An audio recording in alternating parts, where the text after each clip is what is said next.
பாட்டாளி தமிழர்கள் முதல் உலகத் தமிழர்கள் வரை அனைவருக்கும் அன்பு வணக்கம்.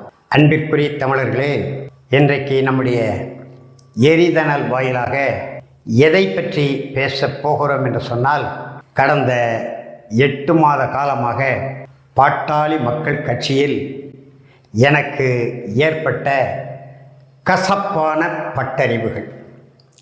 நான் ஏன் 2014 மக்கள் நல கூட்டணி என்ற போர்வையிலே மறுமலர்ச்சி திராவிட முன்னேற்ற கழகத்தோடு கூட்டணி சேர்ந்தாலும் தாழ்வில்லை. ஆனால் தைலாபுரம் தோட்டம் பயிலரங்கத்திலே நம்முடைய தமிழின போராளி மருத்துவர் ஐயா அவர்களால் எப்படிப்பட்ட கருத்துகள் கூத்தாடி விஜயகாந்த் பற்றியும் அவர் தொடங்கிய தேசிய முற்போக்கு திராவிடர் கழகத்தை பற்றியும் பேசப்பட்டது, பாட்டாளி சொந்தங்களுக்கு சொல்லப்பட்டது. அதற்கு நேர் எதிர்மாறாக நம்முடைய மதிப்பிற்குரிய அன்றைக்கு மருத்துவர் சின்னையா அவர்கள், அவரை தேடி உலக ஒன்றிய பேரவை பொதுச் செயலாளர் கோபி அண்ணன் அவர் உலக நாடுகளுக்கு சுற்றுப்பயணம் செய்தால், உலக ஒன்றிய பேரவை பொதுச் செயலாளர், அதாவது ஐநா மன்ற பொதுச் செயலாளர், குடியரசுத் தலைவர்கள் மாளிகைக்கு செல்வார், நாட்டின் தலைமை அமைச்சர் அதாவது பிரதமர் அலுவலகங்களுக்கு செல்வார். எந்த அமைச்சர அலுவலகங்களுக்கும் அவர் செல்வதில்லை. அந்த மரபை உடைத்து ஒன்றிய மக்கள் நலவாழ்வுத்துறை அமைச்சராக பொறுப்பு வகித்த நம்முடைய சின்னையா அவர்கள் அலுவலகத்துக்கே வந்து அவரை பாராட்டினார், அவருடைய அமைச்சரவையின் செயலாக்கத்தை கண்டு. அப்படிப்பட்ட மருத்துவர் சின்னையா அவர்கள், அன்றைக்கு சின்னையா இன்றைக்கு மருத்துவர் அன்புமணி அவர்கள், இந்த கூத்தாடி விஜய்க்கு அவருடைய அறைக்கு சென்று சால்வை அணிவித்தது தரம் தாழ்ந்த செயல். பச்சை தமிழர்கள் கட்சியான பாட்டாளி மக்கள் கட்சிக்கு என்று நான் சொன்னேன். தேர்தல் முடிந்தது, கட்சியிலிருந்து விலகி கொண்டேன். 2007 சேர்ந்து 2009 நாடாளுமன்ற தேர்தலின் போது திமுக கூட்டணியிலிருந்து விலகி அதிமுக கூட்டணியில் பாட்டாளி மக்கள் கட்சி இணைவதற்கு அடியேனும் ஒரு காரணம். அதே நேரத்தில் 2009க்கு பிறகு 2 ஆண்டுகளில் 2011 வரக்கூடிய சட்டப்பேரவை தேர்தலில் அதிமுக கூட்டணியிலிருந்து இடம் பெயர்ந்து திமுக கூட்டணிக்கு தாவ போகிறது பாட்டாளி மக்கள் கட்சி என்ற நிலை வரும்போது, அதை தொடக்கத்தில் மிக மென்மையாக மென்போக்கில் வேண்டாம், அந்த கூட்டணி பொருந்தா கூட்டணி, திராவிட முன்னேற்ற கழக கூட்டணி 2011 சட்டப்பேரவை தேர்தலில் மீண்டும் வெல்லுவதற்கு வாய்ப்பு இல்லை, மக்கள் மனநிலை மாறி இருக்கிறது என்று சொல்லி பார்த்தேன். கேட்பதற்கு இல்லை. பிறகு ஐயா அவர்களிடம் சற்றே விரிவாக தனிப்பட்ட முறையில் பேசினேன். அப்படியானால் அதற்கான காரணங்களை, மக்களிடம் அறிந்த செய்திகளை வேணரசு நீங்கள் ஒரு அறிக்கையாக எனக்கு கொடுங்கள், நான் சின்னையாவுக்கு அனுப்பி வைக்கிறேன் என்றார். நானும் சரி என்று ஒரு 2 மணி நேரத்தில் ஒரு அறிக்கை எழுதி, அண்ணா திராவிட முன்னேற்ற கழகத்தில் தொடர்வதற்கு 7 காரணங்கள், திமுக கூட்டணிக்கு செல்ல வேண்டாம் என்பதற்கு 7 காரணங்கள், மக்களுடைய மனநிலை 3 காரணங்கள். குறிப்பாக அதில் நான் சொல்லியிருந்தேன், அறிக்கையை உங்களுக்கு போடுறேன், படித்து பாருங்கள். நாம் அதிமுக கூட்டணியில் இருந்து இடம்பெயர்ந்து திமுக கூட்டணிக்கு சென்றால், அதிமுக கூட்டணியில் தேசிய முற்போக்கு திராவிடர் கழகம் நமது இடத்தை பிடித்து கொள்ளும். அந்த கூட்டணி வென்றால் விஜயகாந்த் எதிர்க்கட்சி தலைவராக வந்து விடுவார். எதிர்காலத்திலே தமிழர்களின் அரசியலுக்கு பேராபத்தாக முடியும் என்று அன்றைக்கு சொன்னேன். இன்றைக்கு பாருங்க, இன்றைக்கு இவ்வளவு நெருக்கடியான காலகட்டத்திலே அன்புமணி ஐயா அவர்களுடைய வம்பு போக்கால் பாட்டாளி மக்கள் கட்சி பிளவுபட்டு 87 அகவை முதிர்ந்த ஒரு மூத்த தலைவர், ஒப்பாரும் மிக்காரும் இல்லாத மக்கள் தலைவர், தமிழ் குடிதாங்கி தமிழின போராளி மருத்துவர் ஐயா அவர்களை வெந்து நொந்து வேதனைப்பட வைக்கக்கூடிய அளவுக்கு இக்கட்டான நிலைக்கு தள்ளிய இந்த நிலையில் திராவிட முன்னேற்ற கழக கூட்டணியில் இணைவோம் என்கின்ற ஒரு பெரிய நம்பிக்கையை ஆகையினால தான் ஐயா சொன்னார், மு.க. ஸ்டாலின் நல்ல ஆட்சி நடத்துகிறார் என்றெல்லாம் சொன்னார். வக்காலத்தை வாங்கினார். தலைவர் கோகாமணி பக்கத்தில் இருந்து அப்படி சொல்ல சொன்னார். கூட்டணி என்று வரும்போது மாண்புமிகு முதலமைச்சர் மு.க. ஸ்டாலின் அவர்கள், நீங்கள் தொல் திருமாவளவனை பேசி சரி கட்டி அவர் மூலமாக வாருங்கள் என்று தலைவர் கோகாமணியிடம் சொல்ல, நான் திராவிட முன்னேற்ற கழகத்தின் தலைமை பொறுப்பிலே முதன்மையான இடத்தில் இருக்கக்கூடியவர்களோடு தொடர்பு கொண்டு செய்திகளை அறிந்து பேசுகிறேன். அதே போல திமுக தலைமையிலிருந்து கிடைத்த செய்தியை தான் சொன்னேன். 2004ஆம் ஆண்டு நாடாளுமன்ற தேர்தல் ஒட்டி விடுதலை சிறுத்தைகள் கட்சி தலைவர் தொல் திருமாவளவன் நாடாளுமன்ற தொகுதியை கேட்டபோது ஐயா கலைஞர் அவர்கள், நீங்கள் தான் இப்பொழுது தமிழ் பாதுகாப்பு இயக்கம் என்று மருத்துவர் ராமதாஸ் அவர்களோட கை கோர்த்திருக்கிறீர்களே, நான் பாட்டாளி மக்கள் கட்சிக்கு தொகுதிகளை ஒதுக்குகிறேன், மருத்துவரோடு பேசி ஒரு தொகுதியை வாங்கிக் கொள்ளுங்கள் என்று அன்றைக்கு சொன்னார். யார் சொன்னது? முத்தமிழறிஞர் டாக்டர் கலைஞர் சொன்னார். இன்றைக்கு அவருடைய அருந்தவ முதல்வர் மாண்புமிகு மு.க. ஸ்டாலின் சொல்கிறார், திருமாவளவனை பேசி நீங்கள் வாருங்கள் என்று. வரலாறு எப்படி திரும்புகிறது என்பதை அருள் கூர்ந்து எண்ணி பாருங்க. 2004 2026 எப்படி திரும்பிச்சு? அதே போலதான் சொன்னார் தலைவர் கோகாமணி. எவ்வளவோ முயற்சி செய்து பார்த்தார். நம்முடைய தம்பி தொல் திருமாவளவன் குறுக்கு சால் ஓட்டினார். திமுக கூட்டணிக்குள் பாமக வந்தால் அது சாதி வெறி கட்சி, நாங்கள் சாதி வெறி கட்சியோடும் மத வெறி கட்சியோடும், இவங்க என்ன வெறி கட்சி நமக்கு தெரியும், அது வேற தெரியும், நாங்கள் கூட்டணி வைக்க மாட்டோம், திமுக கூட்டணியிலிருந்து விலகுவோம் என்றார்.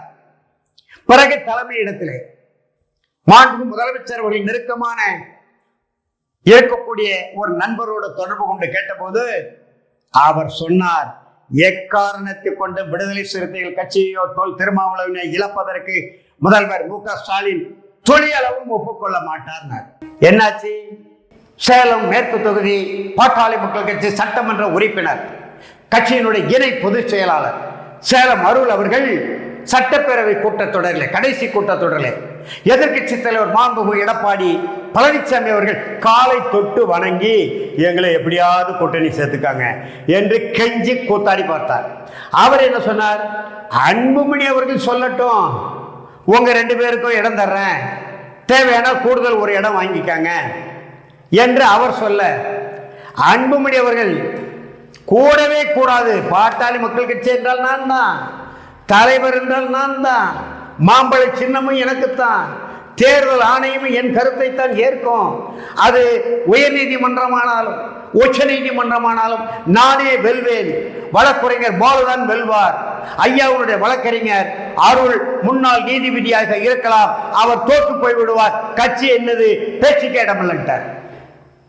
வேறு வழி இல்லாம நாம் போய் இந்த கூத்தாடி விஜய் கட்சியோடு கூட்டணியாவது சேர்த்து விடுவோம் ஐயாவை, இந்த ஒரு தேர்தலை எப்படியாவது சமாளித்து அனுப்பிவிடுவோம், மிகவும் தளர்ந்து போயிருக்காங்களேன்னு ஒரு முயற்சி செய்த ஐயாவுடைய கமுக்கமான ஒப்புதலை பெற்று நான் இந்த முயற்சி செய்கிறேன் என்று தெரிந்த உடனே விஜய் அவருடைய தந்தை எஸ்.ஏ. சந்திரசேகரை சந்தித்து பேசினேன், புஷி ஆனந்தன் அந்த கட்சியுடைய பொதுச் செயலாளர் சந்தித்து பேசினேன். எப்படியோ தெரிந்து கொண்டு தலைவர் கோகாமணிக்கு கீழே இருக்கக்கூடிய ஒரு 2-3 பூசாரி, விஜயநரசு இந்த கூட்டணியை ஒருங்கிணைந்து விட்டால், தமிழக வெற்றி கழகத்தையும் பாட்டாளி மக்கள் கட்சியும் இணைத்து கூட்டணி அமைத்து விட்டால் ஐயா நெஞ்சில் நீங்காத இடம் பெற்று விடுவார். எங்கோ இருந்து வந்த தென் மாவட்டத்தை சார்ந்த இந்த வன்னியரசு விடுவோமானாங்கள். குறுக்கு சால் ஓட்டுனாங்க 3 பேர். குறுக்கு சால் ஓட்டி எஸ்.ஏ. சந்திரசேகரை தமிழின போராளி மருத்துவர் ஐயா அவர்களோடு தொடர்பு கொண்டு தொலைபேசியில் பேசுகிற வரைக்கும் வந்த அந்த பேச்சுரையை கொட்டி கவிழ்த்தார்கள். நம்முடைய மதிப்பிற்குரிய மருத்துவர் அன்புமணி அவர்கள் சொல்லக்கூடிய இந்த குல தெய்வம் அருகில் இருக்கக்கூடிய பூசாரிகள் கூட்டணி அதுவும் முறிஞ்சு போச்சு. அது முறிந்த உடனே அம்மையார் சசிகலா காத்து கொண்டே இருந்தது போல நண்பர்கள் 12 மணிக்கு சொல்லியிருக்கிற ஐயா அவர்களுக்கு நெருக்கமான இடத்துல விஜய் கட்சி கூட்டணி நமக்கு ஒத்து வராது, அவர்கள் தங்களுடைய வாக்கு வலிமையை காட்டுவதற்கு இந்த தேர்தலிலே தனித்தே நிற்க போகிறதாக முடிவெடுத்து விட்டார்கள்.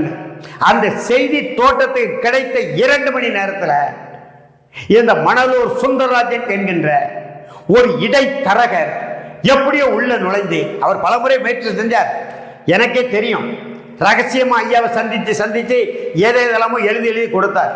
ஐயா படிச்சுட்டு பார்ப்போம்னாரு. அவர் உள்ள நுழைந்து 2 மணி நேரத்தில் சசிகலாவை தோட்டத்துக்கு கொண்டு வந்தாங்க.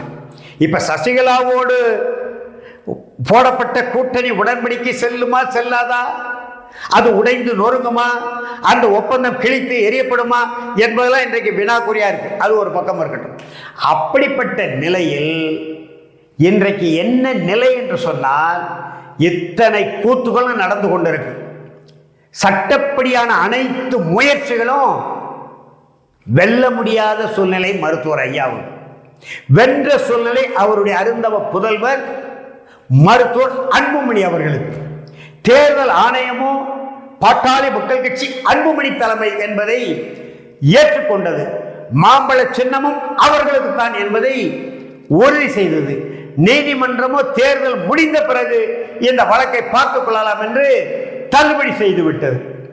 இப்பொழுது ஏற்கனவே திராவிட முன்னேற்ற கழகத்தோடு தொடர்பில் இருந்த கௌரவ தலைவர் கோகா மணி அவர்கள், அவர்களிடத்திலே மாண்புமிகு முதலமைச்சர் மு க ஸ்டாலின், அவர் திராவிட முன்னேற்ற கழக தலைவர் என்ன சொன்னார் என்றால், இறுதி கட்டத்திலே திருமாவளவனை நாங்கள் பார்த்துக் கொள்கிறோம், 3 தொகுதி தருகிறோம், உதயசூரியன் சின்னத்திலே போட்டியிடுங்க.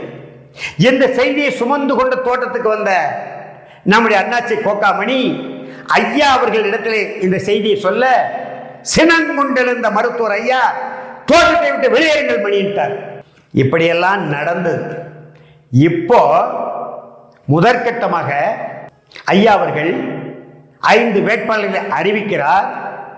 இந்த 2 நாட்களுக்குள் ஏற்கனவே பெண்ணாகரம் தொகுதி சட்டப்பேரவை உறுப்பினராக இருக்கக்கூடிய கௌரவ தலைவர் கோகா மணி அவர்கள் திராவிட முன்னேற்ற கழகத்தோடு பேசினாரோ அல்லது காங்கிரஸ் கட்சியோடு பேசினாரோ நமக்கு தெரியாது. தன்னுடைய அருந்தவ புதல்வர் கோகா ம தமிழ் குமரனை ஜி.கே.எம். தமிழ் குமரன் ஆக்கி டெல்லிக்கு அனுப்பி காங்கிரஸ் கட்சியில் சேர வைத்து 1 மணி நேரத்தில் பெண்ணாகரம் தொகுதியை வாங்கிட்டார். சரி, அவர் திறமையால் வாங்கினார். கட்சிக்குள் கௌரவ தலைவராக இருந்து கொண்டு மாற்று 2 கட்சிகளோடு பாட்டாளி மக்கள் கட்சி கூட்டணி என்றால் அது எங்களுக்கு தேவையில்லை என்று அலட்சியப்படுத்திய, உதாசீனப்படுத்திய, அவமானப்படுத்திய திராவிட முன்னேற்ற கழகத்தோடும் காங்கிரஸோடும் பேசி தன்னுடைய மகனை அங்கே அனுப்பி டெல்லிக்கு அனுப்பி தன்னுடைய தொகுதியை மகனுக்கு கிடைக்கும்படி செய்த கோகா மணி ஐயா அருகிலே உட்கார்ந்திருக்கிறார் நேற்று.